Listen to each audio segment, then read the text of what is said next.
racist and threatening comments are made at a county board of supervisors meeting. Joining us now to talk about all of this, Supervisor Nora Vargas. Nora, good morning.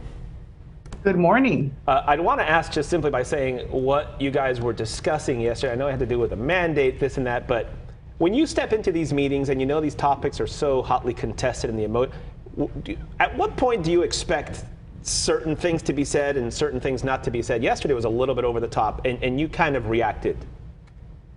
Yes, I absolutely believe that people have a right to come and speak their mind, and they have a right to have a different of opinion. The conversation that we were having yesterday, it was a report by our public health care representatives, including Dr. Wooten, on the status of COVID at the county, and the person, crossed the boundary, right? And, he comes often all the time, and people want, it's what they do. And he says a lot of vile things and directed to me and to the other supervisors. And, I got elected to do this work. I have thick skin. But when you cross the line and make a racist, derogatory comment directly at our director because she's an African American, I'm not going to stand for it. And I didn't. How long was he allowed to speak before he was told that's enough? Well, everybody has 2 minutes to speak. That's part of the public comment process. He started, if you look at the video, he started saying a lot of different really horrible things about my other colleagues and myself. And then as soon as he made the comment to Dr. Wooten that was completely racist, I just told him to stop. The chair had just stepped away for a second. And so because I'm the vice chair of the board, I take over the meeting when he's not there. And I immediately asked him to apologize, to retract his comment so that we can continue, because I still wanted to be fair, and yet he wouldn't. And so then I asked the clerk of the board to go ahead and just turn the mic off.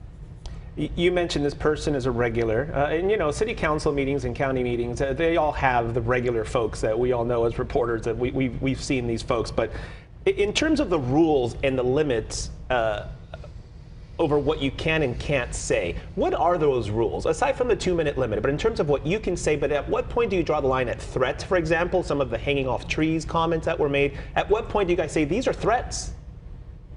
It's freedom of speech is very broad. The way I interpreted yesterday, his comment was hate speech. And I strongly believe that there is no space for hate speech in civil discourse, especially in our chambers. And so for me, my limit was when he started making these racist comments. As I mentioned before, as elected officials, we take a lot, and it's unfortunately has become part of the process as a result of our last president and the horrible behavior. But I think about, there's kids watching this, there's families watching this. We need to do better. And so yesterday I decided to put a stop to it, and I said enough is enough. We can't keep doing this. We need to, I take the high road all the time, but in this case I decided that I needed to step in.